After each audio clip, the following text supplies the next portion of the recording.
Sound of Music, in which she acted and sang live for a string of 35 packed shows. She has also trained contestants and judged the Navy Ball and beauty pageant 2 years in a row. Save and Empower. Save and Empower the Girl Child is a cause very close to her heart, and she joined hands with the Lilavati Hospital by coordinating and directing this mega event for them. Welcome, Lucky. Our third guest is Ronak Roy. Ronak is the owner of Hungama.com, India's largest digital music website. Hungama.com is India's leading digital entertainment company that launched India's first and largest on-demand digital entertainment storefront. The storefront has over 2.5 million pieces of content across different genres and languages in the form of music tracks, movies, music videos, and dialogues. Mobile content as well, such as ringtones and wallpapers. As a foodie, Ronak initiated the Budding Gourmet website, a portal where you can find healthy Indian recipes. And in the past, Ronak has led the team as editor-in-chief of Beautiful People at Ogan Publication. Welcome this evening. Amber.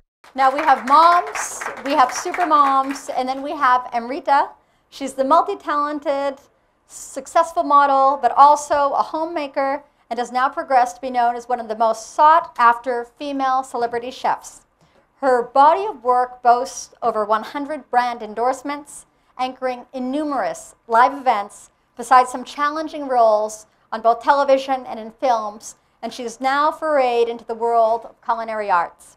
Her cookery show, Mummy Ka Magic, in business suits, and the other meeting room would be me, the way I am, like just an idea in my head.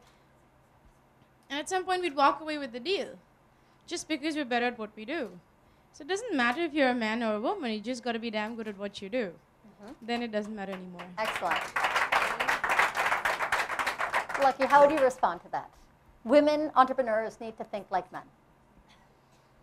I think women entrepreneurs need to think more like women. It's proven that women's instinctive sense and their common sense is way, way better than men, their male counterparts. And that provides them an edge over the men. So I feel if we think like women, I think we do a better job. Excellent. Ronak. Okay. So Nisha made her proclamation that she's not a feminist, and I'm going to say I'm so sorry, but I am. I actually have a fundamental problem with the question. I don't think we should be bringing up our children to think differently. I don't think, and I think that's the symbolic order that needs to change. So I'm not going to go into the whole jargon of it, but the reality is that we have to stop thinking of strong, weak, good, bad, man, woman. It has to change. And so I don't believe that you've got to think like a man, or you've got to think like a woman, or you've got to think like, I think you've got to think like a human being. And today you've got to think like an environmentally conscious human being. Excellent. Points. I won't say what they're supposed to think like, but I feel what generally happens is, I'm talking about what I observe, is that women do have a tendency to try and be like men. And when they do that, they, I suppose, get overtly harsh at times, overtly aggressive, a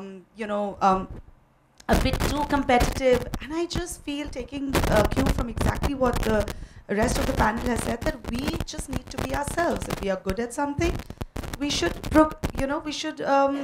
show that to the people. If we want to speak our mind, we should say that. We shouldn't try and compare ourselves with anybody, because, competition can happen with a woman. I can try and speak better than her. She can try and, outdo me. Competition is there at every level. As long as it's healthy, it's good. The man and woman bit, when we start focusing on that, I feel that creates a problem. I think in your head, you need to know what you want to say. Don't try and be like somebody else. If you're good at what you're doing, you are going to be accepted. You are going to be a winner. That's interesting. Yes. And it's true, exactly what you said, is that we try to act sometimes more like men. And one of my areas of research and specialization is body language and nonverbal communication. And that's actually one of the things that we teach in body language classes to women, is to actually do gestures and spread out sometimes in a boardroom at a meeting. Women tend to be very close and keep their information close in their papers, and it's about spreading out. So it's exactly what you're saying. Like, sometimes we should be acting more like women, and it's interesting to hear it because that's precisely what we do, is to try to empower women.